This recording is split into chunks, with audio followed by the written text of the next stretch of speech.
দিল্লি থেকে সিবিআই অফিসাররা ইতিমধ্যেই সিটিও কমপ্লেক্সে এসে পৌঁছেছেন। আমরা দেখতে পাচ্ছি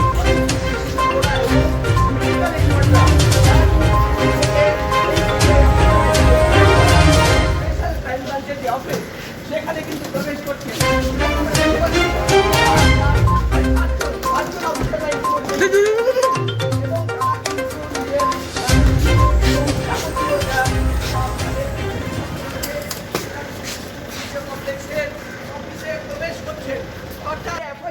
করা হয়েছে এবং এফআইআর রুজু করার পর দিল্লি থেকে সিবিআই টিম এখানে এসে পৌঁছচ্ছে। সেই সিবিআই অফিসাররা ইতিমধ্যেই কিন্তু এসে পৌঁছেছেন এবং আমরা দেখতে পাচ্ছি এক এক করে তারা কিন্তু স্পেশাল ক্রাইম ব্রাঞ্চের যে অফিস সেই অফিসে প্রবেশ করছেন।